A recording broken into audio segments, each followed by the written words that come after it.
This is an Eye on Annapolis bonus podcast. Well, we're sitting here in the fellowship hall of St. Martin's Church, surrounded by boxes that look like they just came off of perhaps a ship, but probably, I'm guessing, a truck. But we're here with the pastor of the church, Reverend Dave Oravec. How are you? I'm doing great. Thanks for making the trip over here to St. Martin's. We appreciate it a lot. You know, it was a long trip for me. I mean, it was probably about a mile and a half. I was toying with the idea about riding a bike up, but coming up Hilltop Lane is a little bit challenging sometimes on a bicycle with the traffic and everything else. But thank you for inviting me in. I know that we do want to talk about a new and exciting exhibit that is coming to the church, which is sort of unusual for a church to have an exhibit opening. It really is. So it's called Icons in Transformation, and it is a traveling art installation that has been in churches and cathedrals throughout Europe and throughout the United States. It's never been to the state of Maryland, however. And a couple years ago, I got an email. And as pastors, we get emails from groups that want to come and sing, or, you know, they want to share some sort of a gift or a talent in the midst of the congregation. And usually I just kind of blow through those. But this one caught my attention.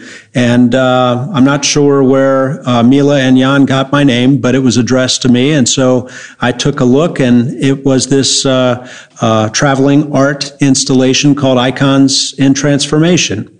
And they shared some pictures and some videos, and I looked and I said, you know, maybe I should write them back. And that's how it started. That's pretty cool. So this is original artwork that's in these boxes. And I thank you guys for trusting me to come in here. And this will be installed on easels in the walls and, you know, throughout this room. No, it's actually going to be much more expansive than just this room. I anticipate that somewhere between 130 and 150 pieces of artwork, and some of them are rather large, will be exhibited for the community and the congregation to see. And so some of them will be in the sanctuary, some will be in the narthex or lobby, some will be in the staff corridor, and then many will also be in this space. But there's going to be a lot to take in for people who make the trip, and we hope a lot of people will. Well, the artist behind this is Ludmila Pawlowska. Yes, if I think I got that right. It's close enough, Pawlowska. And she is a Swede, but she does have some Ukrainian roots as well. Correct. She was born in the former Soviet Union, and her mother was Ukrainian, actually. And so, as I understand it, she kind of did state art in the former Soviet Union, but eventually was able to leave. And she immigrated to Sweden, where she's been a citizen for many, many years.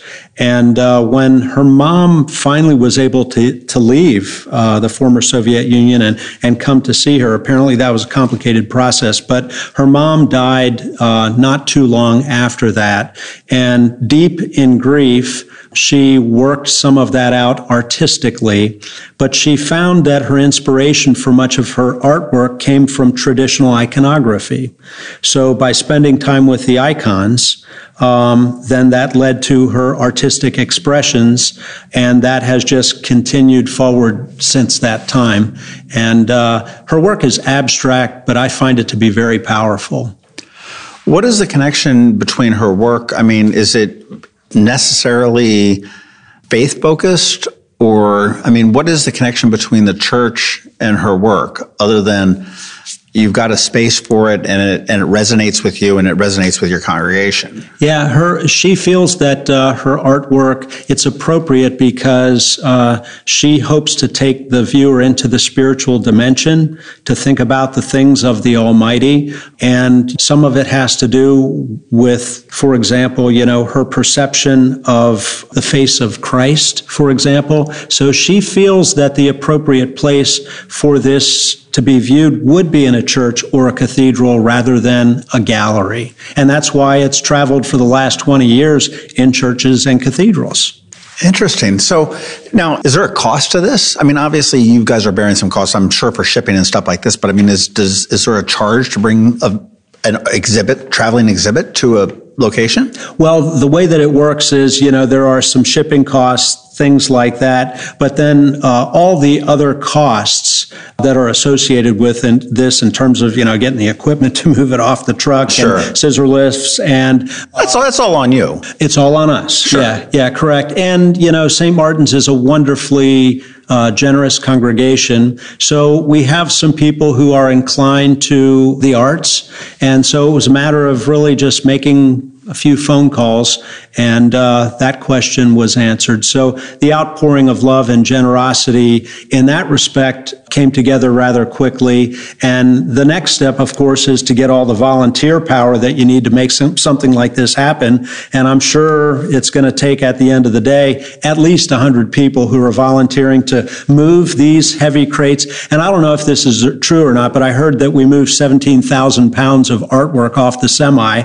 It sure felt like it while we were doing it. So I don't know. But, then we will have people to help as greeters, as guides. Much of the installation will go up through volunteer power, although we do have some pros coming in to help with the trickier stuff that will hang from the beams in the sanctuary and so forth. This sounds really exciting. I mean, Annapolis is a very strong arts town anyhow. And so you do have a lot of people that are into that. Now, this exhibit is running for a couple of months now. I mean, it opens April 23rd, I believe. April 23rd. So the exhibit will be open to the public on Sunday afternoons from noon to 2, on Wednesdays from 4 to 7, and Saturdays from 10 to 2. And there are ways that people can, go online, and our hope is, because they can kind of schedule their tour through sort of an Eventbrite thing, or they may just want to drop in, but it will help us to prepare for them, if we know that they're coming. But it opens on the 23rd of April, and it goes all the way until the 11th of June.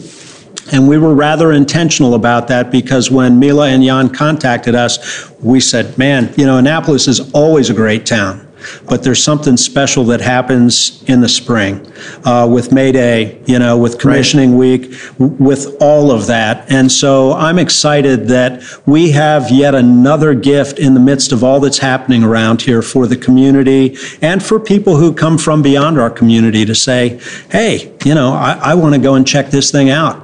Well, everybody knows exactly where St. Martin's is. I mean, it's in the corner of Spa Road and Hilltop Lane, or if you're on Forest Drive, maybe it's on Forest Drive too. That's the school on the Forest Drive side. Right. But it's all one big complex. And if you want to learn more about the exhibit itself, it's stmartinsannapolis.org/icons, and Saint is just ST. It's the abbreviation. Thanks. Yeah. To do that. But this is really neat. Is this I know a lot of churches have had art exhibits before, and they may be student exhibits and everything else like that, but I don't think anybody has done anything quite on this scale before. I don't know of any congregation that I've been associated with that has. And for that reason, too, it's kind of a novel thing, maybe within this community. It was interesting because as I started to vet this out, I talked to 4 or 5 other congregations who had hosted this, even was in Florida right after Christmas to baptize my grandson, but an Episcopal church in St. Petersburg had hosted. And so I called the chair of their committee and said, can I get to know you, buy a cup of coffee, and hear about your experience? And Mary Jane Park was the woman that I spoke with, and she was effusive about the experience. She said, Dave, it's going to be, more work than you even want to think about. And at the end of the day, all of your people will say, we'd do it again in a second, because it's so rich, to be able to give this kind of gift away. That's wild. That's wild. Yeah. And so far, St. Martin's is the only church or the only place that you can see this in Maryland. Correct. It was just in Pennsylvania. It was up in Waynesboro, Pennsylvania before it came here. And prior to that, it was in York. And so I went to visit the installation in both of those churches, just again, part of our fact finding and preparation.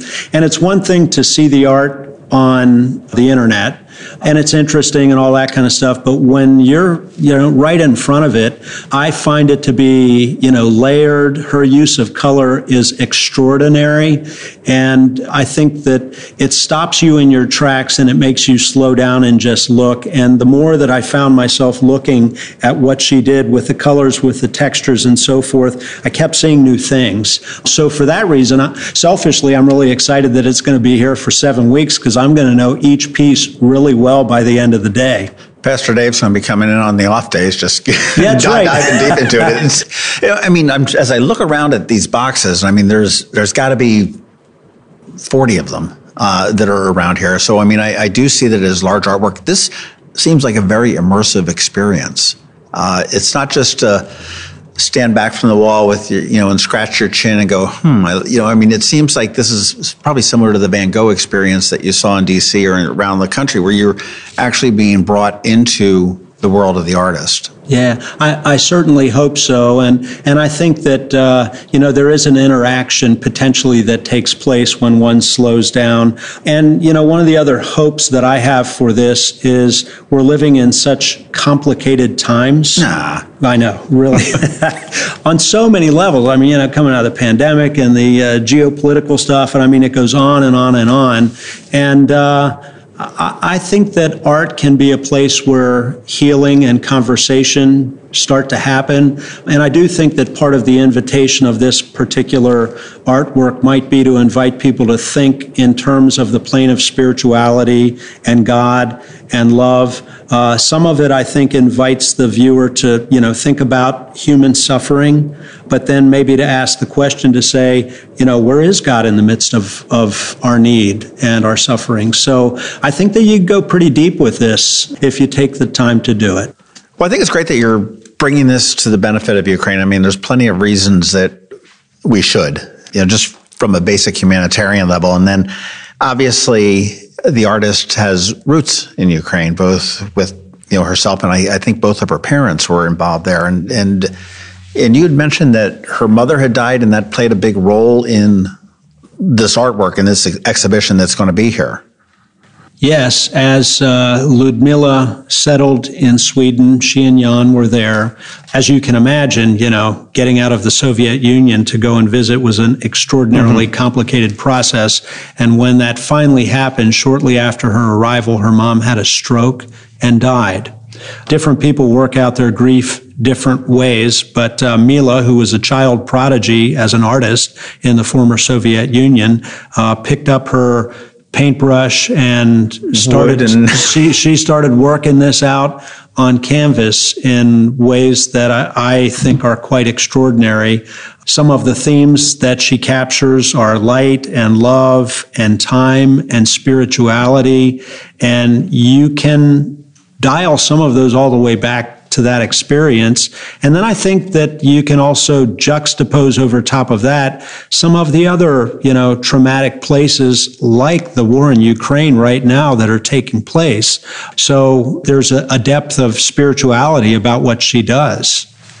Well, and light, love, and those are all concepts that can be interpreted in many different ways as well. And it's interesting to see how I would interpret this coming in, and to be able to look and see how Ludmila, and I hope I'm pronouncing that correct, but, interpreted it for herself in her grief with her mother's death. And we all grieve in different ways. And, I guess we can all thank heavens that I didn't decide to get into artwork, because I can't even draw a straight line. But that's, and I think it sounds like it's a very personal exhibit that's coming here. It's not just somebody that's been sitting in a studio painting, and I'll pick on Van Gogh a little bit, painting sunflowers in a field. This is real. This is personal for her. Yeah, and one of the things that surprised me, I've only had just a very brief bit of time with her so far. I'm looking forward to more time, of course. But you sense a vulnerability about her when you speak with her, because for her, this is coming from her soul.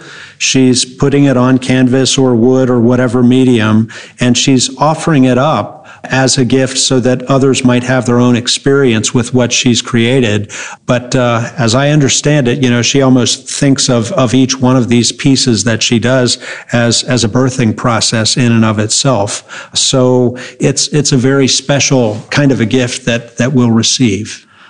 I have to imagine it's got to be very rewarding for her to see her children, to go on with the analogy here, and the light, the love, and everything else that she has honoring her mother in these works get the reception that it's getting internationally.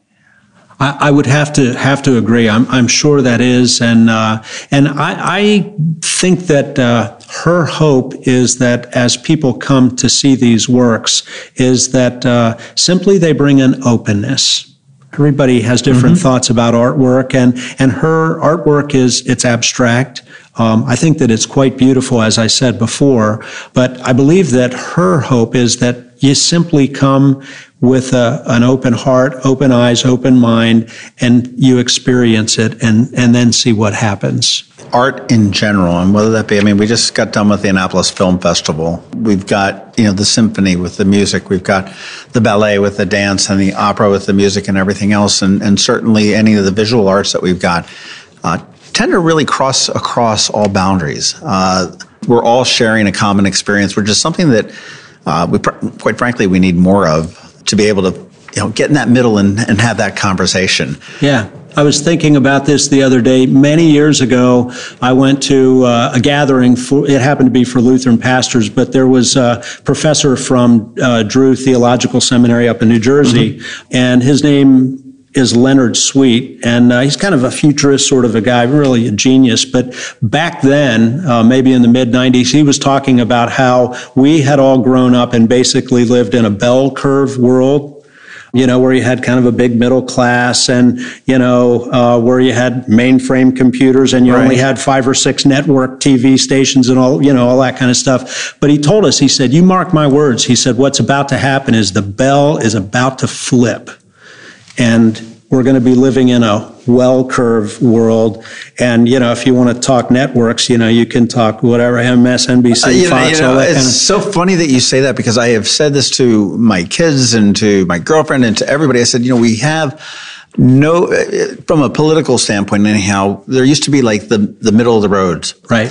And there were some that leaned a little to the right, leaned a little bit to the left. And they pretty much got along, and they could sit there and they could argue, the politicians could argue across the line. But we've slowly gotten to this point, as you said, with the well curve. Right. You've got the right over here and the left over here. And, And his challenge back then, he was just spot on. He said it's going to be the job of the church to figure out where the middle is. And he was suggesting at the time that the middle was going to be in acts of, love and charity. You think of places like the Lighthouse that do such great ministry. Doesn't matter where you come from politically or anything like that. We have neighbors in need. We roll up our sleeves. We help them. there are wonderful pop-up pantries and, all kind of good things in our community where faith communities are invested in that way. And I think, in my mind, I'm hoping that this might be along those same lines, to say wherever you come from, and not only politically, but wherever you come from, that this might be a place where you come, you experience the art, you think about it in terms of, spirituality and your story, and then that opens the door for conversation. And whenever you have one of those conversations with somebody else and, you do it in a spirit of respect, then I think you get a little bit closer and maybe you take a step forward. I don't disagree with that at all. And I think that, you turn around and you say that regardless of what denomination you may be as far as religious or non, the church's job, love and compassion, I guess are the core tenets of any church. Sure. Yeah. And I hope that some of the people who come through, say, hey, faith really hasn't been part of my life ever or for a long time. And maybe this will give pause to say, maybe I want to explore that part within me. If that results in people, coming to St. Martin's to see what worship is like here, great. I'll do a cartwheel. If they end up at another, there's so many great faith communities in our area. So it's really not about us. It's more about them and a gift that might be waiting. And if this sparks that in, even just a couple people, great. Well, it is. It's all about finding the home for you. Right. And, you've got the vibe just doesn't feel right. I know when my kids were young and we were shopping churches, there was one church and the kid got fussy and the pastor was in between, the minister was in between his things. He says, would you mind waiting out in the narthex till the child calms down? And that sort of put my wife and really off, contrasted to a different church. And there was another baby screaming, not mine this time, but it was going on. And the minister was like, this is great. Listen to this young baby just screaming out in joy or whatever, and really sort of flipped it around. Yeah. And so you found your comfort level with the church, and whether that be with with the pastor, with the congregation, with the building itself. There's all sorts of different things that you've got. And I think what you're bringing here is just phenomenal. Is there an admission to get into this? There's not. People will have the opportunity to make a free will offering if they'd like to do that, which will be great. And, one thing that I also would say is that Mila's artwork is available for people who want to buy it. And 100% of her proceeds go to help Ukrainian refugees. So it's kind of it's a win-win-win. And Jan and Ludmila were just in Poland, and they were working because they're Swedish citizens. My understanding is that they were there and they were part of the process of helping some of the displaced Ukrainian refugees make their way to resettle in Sweden. So you talk about a heart of gold. And so, the artwork ranges in price. I mean, these are masterpieces, but I expect that people in the community, there might be some who say, I have fallen in love with that and I'd really like to have that. So, we'll see. Is that when you say this for sale, I mean, like off the wall for sale, or like she would, a print or? No, it's off the wall. I think the way that it tends to work is people identify a piece that they would like to purchase, and then they actually get it at the end of the installation itself. Okay, so they bring bring the station wagon up, load it up, and take it off. Yeah, that's pretty cool. Now, is there anything else that's going on in conjunction with this? I know that art exhibits and stuff like that typically will have like an opening reception or something along those lines. Yeah, we're having a congregational grand kickoff kind of thing, where our bishop will be there and, some local members of the community will be there along with the congregation. Most importantly, the artists will be there. And so that's coming just before we open up to the public. And then during the expanse of the 7 weeks that we have it, we have also 2 concerts scheduled. The one is Wednesday, May the 10th at 7 p.m.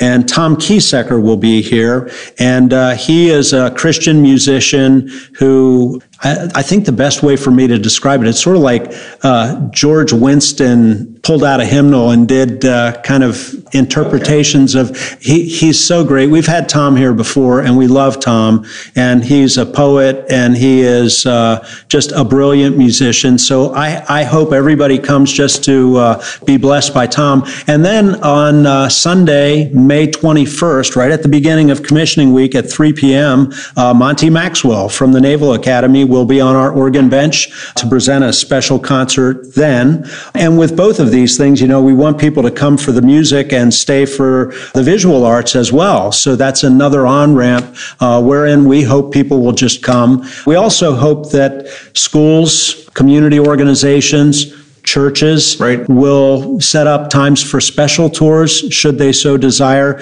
I think right now, even though we're still some weeks away, we already have several churches, one as far away as Silver Spring, who've called to say, hey, we have a busload of seniors. Can we come? You bet. We will welcome everybody. That's wonderful. Well, I want to talk a little bit about St. Martin's as a church as opposed to an art gallery. Sure, for a of little course. bit. Yeah. And you've been here for about 10 years now, right? Yeah, 10 years in August. Hard to believe. Congratulations. Thanks. Best place you've ever been? Well, I have loved every church and every duty station I've had with the Navy, but Could I be any more fulfilled or joy-filled about being at St. Martin's? I could not. I love this place. I really do. That's awesome. Yeah, best people. I mean, it's wonderful. And as I was sharing with you earlier, we love the Annapolis community too. It's a special community. It really is. It really is. Now, how old is this? How old is this congregation in the church? So next year we'll celebrate 150 years of our life here in Annapolis. Not here. Not here. Okay. Originally, we were down on Francis Street, very close proximity to the state capitol. It was determined back in the 60s that a little bit more room to stretch out and expand the ministry was called for. And so bought some farmland, right? Right, exactly. Yeah. So, and through the years, things like this fellowship hall have been added and so forth. The school came into existence in the mid-60s as well. Well, okay, the school too. They're you're separate entities, correct? Well, the ministry of the school is under the umbrella of the church. It's a ministry of St. Martin's Lutheran Church. Okay. Yeah, and we have 145 kids, pre-K 3, all the way up through 8th grade. And it's a special place. The kids make it special first and foremost, but the teachers are such a dedicated group of people who encourage academic excellence, but also they love the kids, which is what you would expect. I'm blessed because I get to lead chapel every Wednesday morning. So the kids have a Christian experience here in that scripture is shared, Christian songs and hymns are shared. And sometimes the kids take responsibility for parts of the chapel service as well. But it's a good place, wonderful school. And they've got a new headmaster too. Yeah, Patrick Kiley is our head of school. And that's right, they don't call them headmasters anymore, head of school. Right, yeah. And Patrick is dynamic. And one thing I will say is, one of his real specialties, he's got a lot of them, is when people call with questions and want to take a tour of the school and just find out more, he is the guy. I hope I'm not wrong on this, but I do believe that during COVID, St. Martin's was one of the leaders as far as being able to remain open and taking the steps they needed to do to ensure the safety and when everyone was scrubbing their bananas when they went grocery shopping. Correct. Yeah. And again, I would say that the credit is due to Patrick and the board of directors of the school. They navigated that extraordinarily well by being current on what was happening and what the safest practices and protocols were. And so we opened successfully, we stayed open successfully, and we stayed ahead of the curve the whole time. And for a lot of kids, that made a big difference because being educated at home on a Zoom screen or whatever, that's tough for some people. And so our enrollment actually went up at that time, and I think that we were able to offer a meaningful gift to the community. I know other schools were doing similar things, but I was proud of how we were able to do that. It was a challenging time, and there's been some good things that came out of it. I know in the public schools they found out that some kids actually thrived on the screens. Mm-hmm. So now there's a whole separate curriculum that is purely Zoom-based. Right. Not my kind of a thing, but anyhow, you talked about doing the chapel for the school on Wednesdays, and you get to do that. And before I got here, I Googled you, and I understand that you are an author as well. Yeah, so many years ago, I had a sleepless night and woke up, and in the Lutheran Church, Martin Luther back in the 1500s rewrote the baptismal liturgy, and part of that is what we call the flood prayer. And within the flood prayer, there's a part where it talks about the great flood in Genesis, and basically Luther relates that cleansing to one of the gifts that comes to people in baptism. So anyway, I went to my computer and I sat down and I had Noah on my mind, and I started to type and rhyme, and one thing led to the next, and a little book called Good Brother Noah was born. And I put it in my desk drawer, and it sat there for a long time. And when the pandemic hit, I told my wife, I said, if I'm ever going to actually do something with this book, now's probably the time to give it a go. So I dusted it off. I found an illustrator in Romania of all places. Okay. And we worked kind of at a long distance. And then I floated it to a hybrid publisher and they said, yeah, we kind of like it. Let's chase this thing down. So it was released in December of 2021, and it's been fun for me. Good. Yeah, it's been great. And I hope that it blesses kids, and, it's kind of got a bouncy rhythm to it. And is there another book in the future? Maybe. I've learned a lot by doing this one. I have some ideas. I do some kid-friendly Christmas Eve things, and some of those might translate into another kid's book at some point. Interesting. The accidental author, a little That's bit. Right, exactly. There was a gentleman I talked to who lives out in Davidsville named Jeff Gunhus. Sure, he's a member of the church. Do you know him? Yeah, he's a member of St. Martin's. Okay, great. Well, you know his story about how he got to be the author is his kids hated to read, so he made a kid's book with his kids in the thing, and now he's got gazillions of books. Yeah, and Jeff was a guy. As I was working through this process, I'm like, can I get a little bit of advice? And he's such a wonderful guy. And of course, people see him around town in coffee shops working on his next masterpiece. He's fabulous. Yeah, no, it was a great discussion we had with him as far as how it got started, and then the self-publishing. We got all into the whole Google Amazon self-publishing, and and he's beyond that at this point now with the thrillers and everything else that he's doing. Absolutely. So it's kind of interesting to see. Yeah, he's not only a gift to the community, he's a gift to the world, really. Yeah, and again, another accidental author. Yeah. That's for sure. Well, what would most people be surprised to know about St. Martin's, the church or the school? I don't know. I'm not sure what people project onto a church or a school community when they look at it. I think, sometimes people don't know how they're going to be received if they show up at a place for the first time. I hear, I think universally, when people show up here, they are surprised by how universally welcomed they feel. It doesn't matter who you are. It doesn't matter who you are. We are thankful that you come, and we see people showing up for worship, for example, as a gift from God to us. And I hope I'm right on that. I'm biased. I think St. Martin's is the greatest place in the world. But I think that I'm right, that people would say that is genuinely a place that cares. I think human nature, when you go into a strange environment, and whether that be I've got to go to your work's Christmas party, or anything like that. You're going into, move into a new town, and you go into your first day on the job or the school or whatever it is. People are, they go into their own little shell, and it's very awkward for most people. Even the most extroverted feels awkward. So when you have a welcoming type of an environment, it's pardon the pun, but it's a godsend. It truly is. And it doesn't take a lot. I remember I was traveling one time, and of course I'm a pretty outgoing guy, but I went to this church, and, I was trying to make eye contact and, just have any kind of a connection, and I wasn't getting any love. And finally a guy came up to me. It was one of the ushers. He didn't look at me. He didn't say anything to me. He was looking straight ahead, and he went, bam. He just gave me a fist bump into my shoulder. Mm-hmm.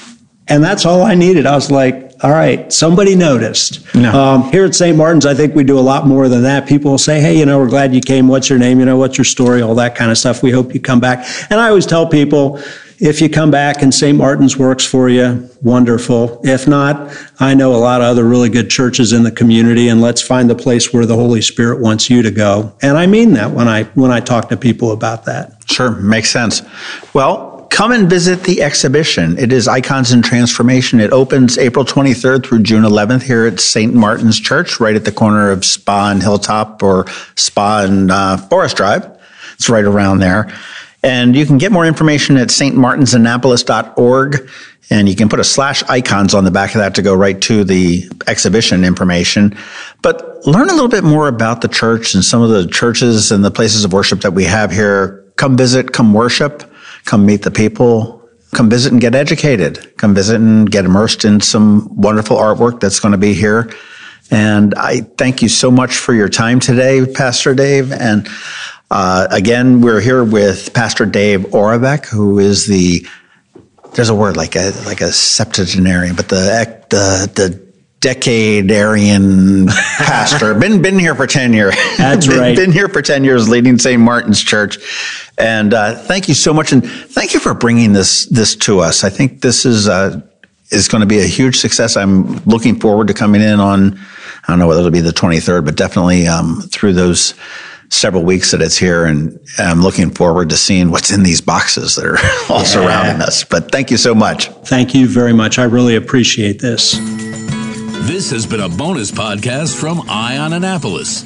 Please visit us at ionannapolis.net. Follow us on Facebook at All Annapolis and on Twitter at Ion Annapolis. And if you haven't subscribed to the Daily News Brief podcast, go for it. And all of your local news will be delivered to your phone, tablet, or smart device by 6 a.m. every Monday through Friday.